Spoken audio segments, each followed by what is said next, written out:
Hello there and welcome to the news at 4 with me, Sabena Izuku. Nigerians in the Federal Capital Territory, Abuja, has taken to the streets in protest of a xenophobic attack in South Africa. The protestant march tagged "Nigerians are peace-loving people." The message of the protestant were clearly displayed on the placards.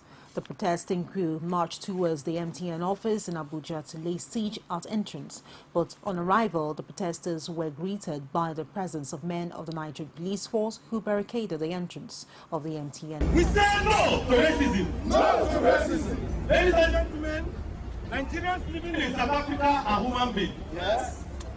Nigerians living in South Africa are also African. Yes. Nigerians living in South Africa are doing business in South Africa. Yes. Nigerians living.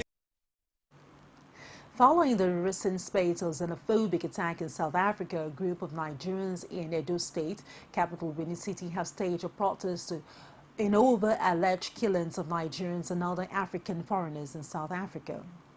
The group, which came on the platform of the flagship research of South African telecommunication giants along Lalong Mohammed Way, Benin, to express their grievances over what they described as barbaric and inhuman attacks on Nigerians, especially other Africans in the Rainbow Country.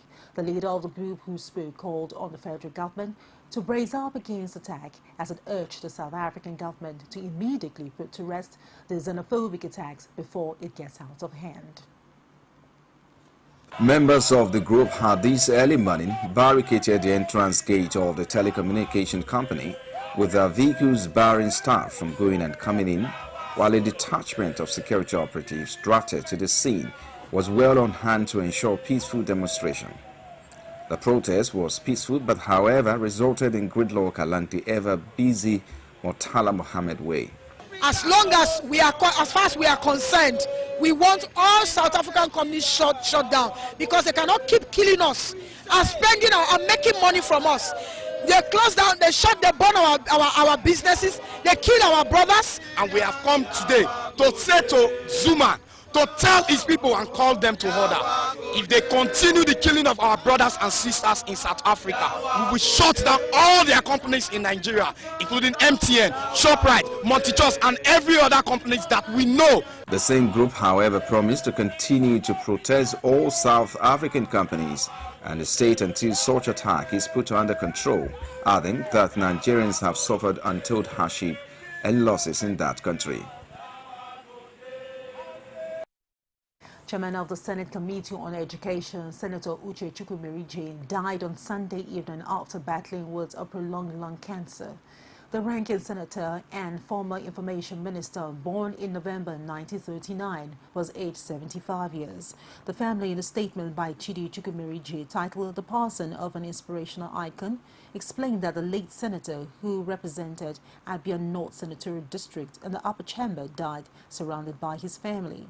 The family explained that details of his burial arrangements will be announced in due course, even as it requested prayers and good wishes. Deputy Senate President Ike Ekweremadu has expressed shock and sadness over the death of Senator Uche Chukwumerije. Ekweremadu described the ranking senator who died in Abuja on Sunday as a fearless politician and fought for the interests of the common man and his people. He noted in the tribute that the Senator Chukwumerije loved his people and gave his very best towards protecting their interests and working for the development of the region. The Deputy President of the Senate said Senator Chukwumerije will be sorely missed by the Senate and the entire nation. The presidency has dismissed allegations that it spent 2 trillion naira on President Goodluck Jonathan's second-term bid. A national daily had claimed that President Goodluck Jonathan has set up a panel to investigate the election's expenditure, but presidential spokesman Reuben Abati said at a news conference that the presidency could not have spent half of the national budget on political campaigns. He also insisted that no committee had been set up as alleged in that story, while noting that the motives are suspicious. Abati wondered where the money could have come from at a time the country was spending so much on the ongoing war against insurgency and FAC, having to go to great lengths to ensure monthly disbursement to all tiers of government. After the furor of electoral victories across the country, one of the major challenges that will confront the president-elect and some state governors is the level of debt shock the outgoing administration will leave behind. Oluwaseyi Adegoke has more on this. The huge debt pile at the national and state level, if not properly handled, could hamper the delivery of dividends of democracy. Then they should not rely so much on how much they could borrow, from other places if they don't have means of paying. So what they should do is to plug all the, leaking, all the drain pipes, where the resources of those states are leaking out. Debt issue would only require the new administrations at the national and state levels to put on their thinking cap. A lot of more ingenuity has to come in for you to really succeed in fulfilling the promises you've made and the changes you have promised. Internally generated revenue is very key. They need to put on their thinking cap and see what they can do. As Nigerians look forward to the promises of the new administrations at the national and state levels, come May 29, 2015, the people hope that these administrations will indeed bring a realistic change. Oluwaseyi Adegoke, CoreTV News, Lagos. The Lagos State Government has described as malicious a newspaper report credited to the chairman, Coalition Against Corrupt Leaders, Debo Adedino, and the state cannot justify the monthly 23 billion naira internal generated revenue. The special advisor to Governor Fashola on media and strategy, Lateef Raji, debunked this allegation while journalists in Lagos. He says the accomplishments of the state across all sectors are testimonies to the judicious use of taxpayers' money. I just want to call our colleagues in the media to take note of such reportages and help to enlighten negotiations that 30 billion naira, huge amount, a lot of contribution from the citizens, but how much does it address the needs of the 22 million people in Lagos? We need to be able to put all these things sector by sector. We'll take a short break, and when we return, CoreTV News on the Hour continues. To stay with us. Every day, every hour, and every minute, news break in Nigeria. Things happen so fast, it's most times difficult to track and comprehend them. But that's what we do right here on Digit 360. 2015, would you want to come back again? It's like asking Jesus Christ if he knew he was going to die, will you want to come back as the savior of the world again? We do not just help you track the stories, we break them down, explore all the angles, analyze the issues so that you can fully comprehend the stories and use them to make the right decisions.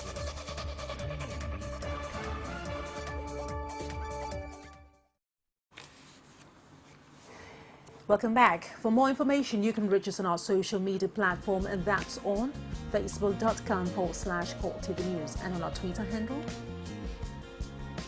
at CoreTV News NG. For news updates on all the programs, you can stream us live on youtube.com/CoreTV Live Space and the news.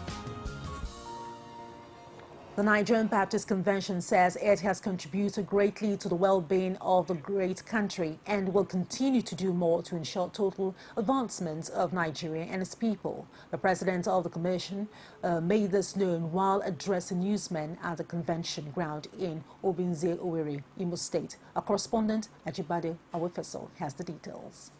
Speaking to newsmen, Reverend Dr. Samson Ayokunle stated most areas the Commission has added national values to the country, even as it aspires to do more.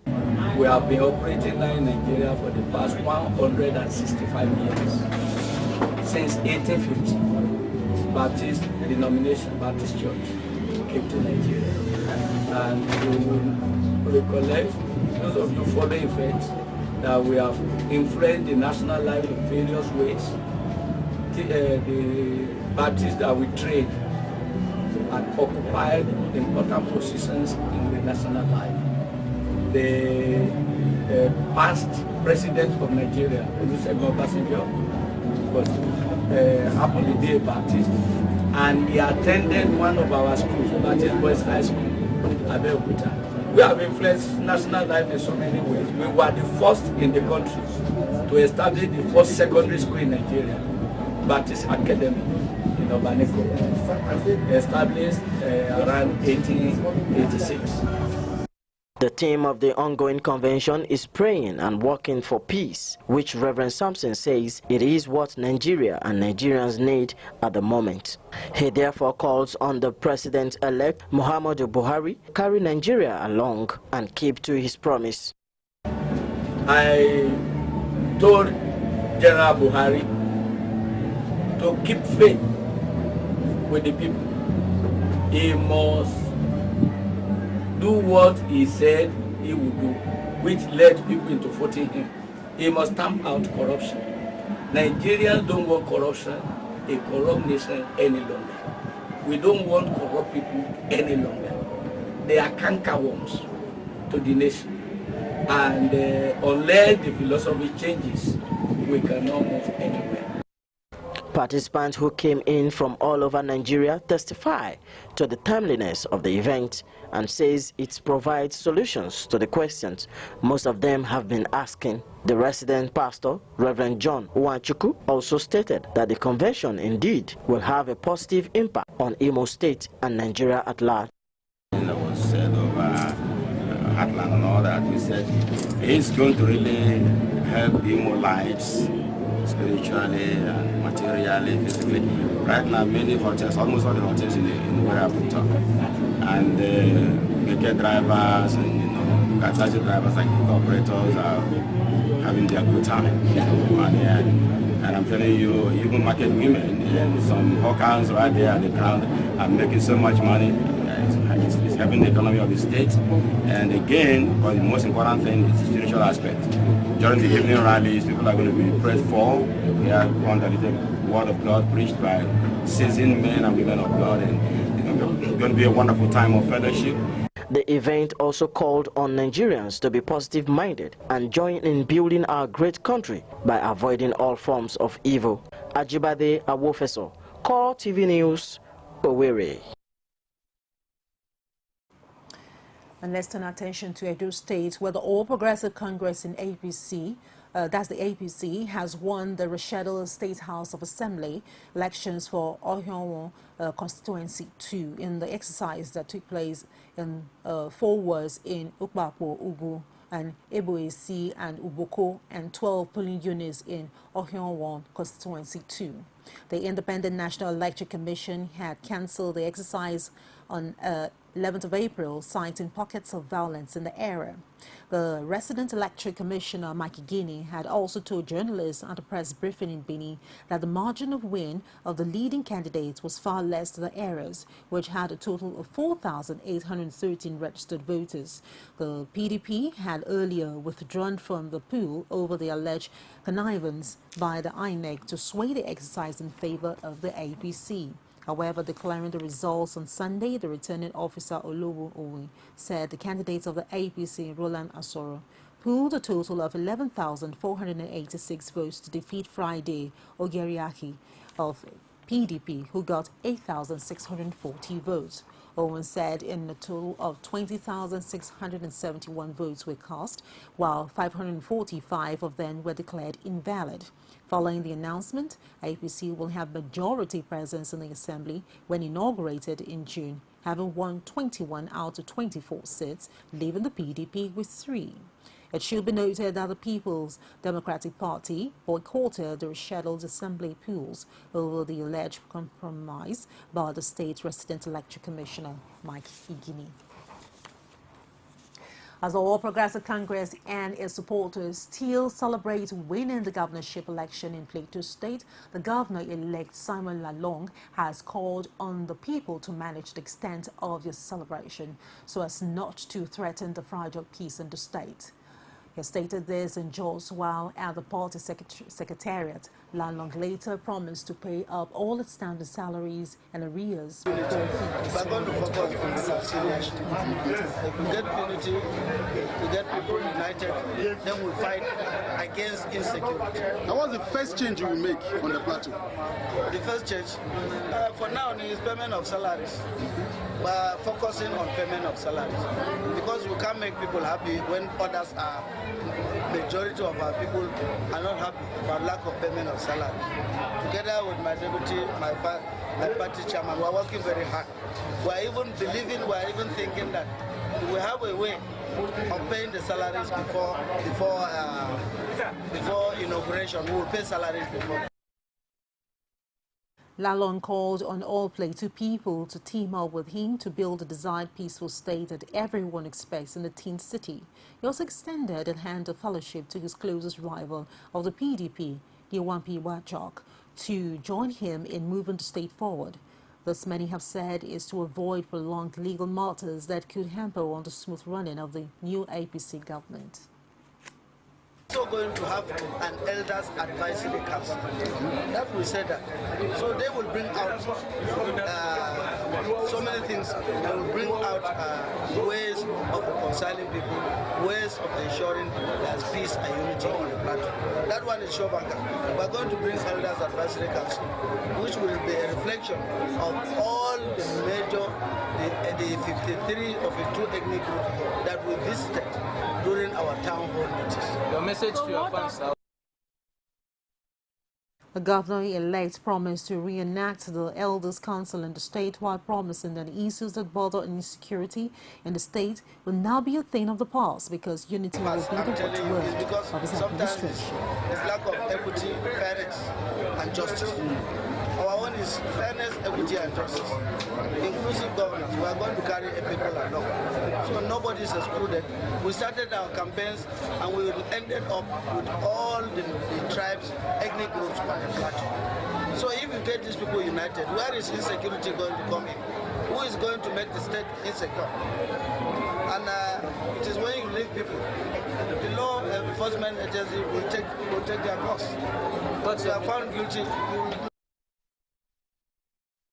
As the jubilation continues around the teen city, it is yet to be seen how long the APC government in the Plateau state will keep to its promises.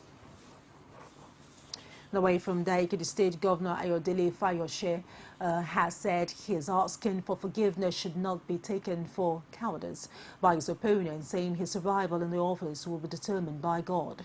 He said he took the steps to seek a genuine reconciliation with the All Progressive Congress, whose 19 lawmakers of the Ekiti State House of Assembly plotting his impeachment in the interests of the state.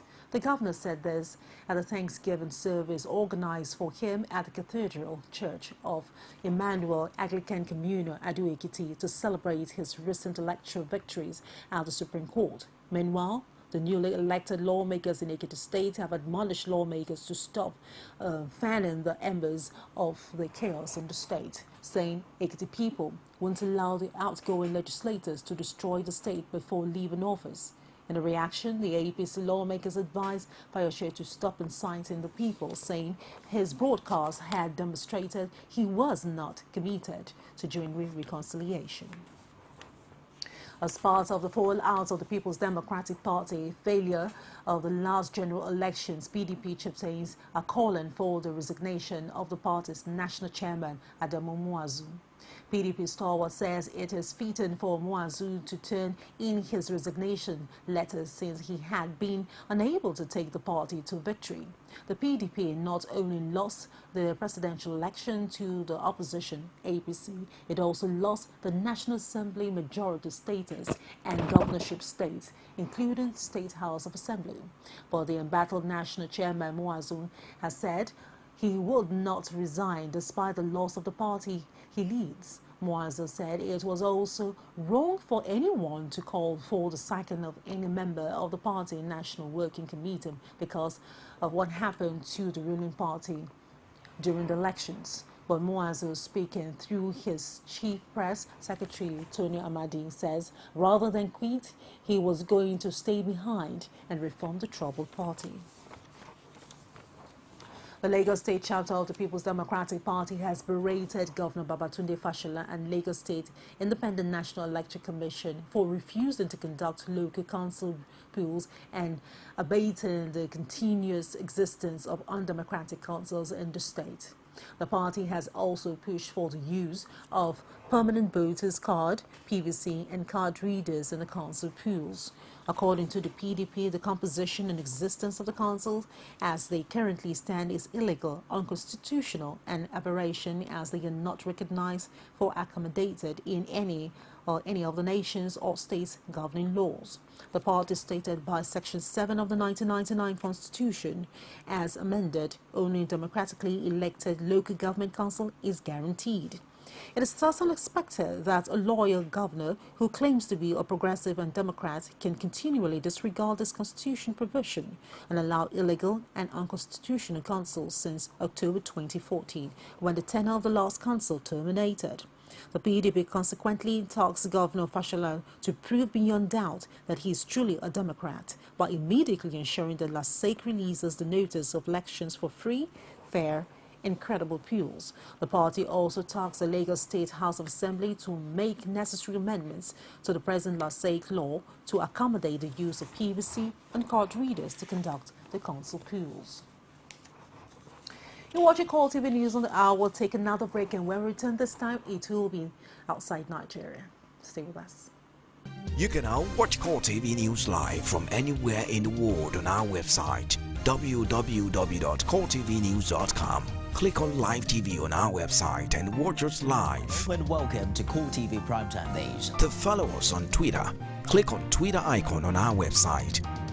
On Facebook, click on the Facebook and YouTube to see all our previous news production. You can also watch us live on YouTube. Click CoreTV, leave a space, then News. CoreTV News, a 24-hour news station. Welcome back. And outside Nigeria, U.S. Central Intelligence Agency Director John Brennan held talks with Egyptian President Abdel Fattah al-Sisi during an unannounced visit to Cairo, the president's office says. The Sunday evening meeting came amid a quickening rapprochement between the longtime allies after Washington in March lifted a partial freeze on its $1.5 billion annual aid to Egypt that ousted elected President Mohamed Morsi in 2013. Egypt has been battling jihadists in the Sinai Peninsula who have pledged allegiance to the Islamic State group, which controls swathes of Iraq and Syria. It has also voiced growing concerns about jihadist presence in its eastern neighbor, Libya, where ISIS had exploited a past struggle between rival governments to launch increasingly grisly attack, most recently the videotaped execution of 30 Ethiopian Christians. And that's the news and forward to join us at the top of the hour for Global News. I am Sabena Izoku, and thank you very much indeed for watching.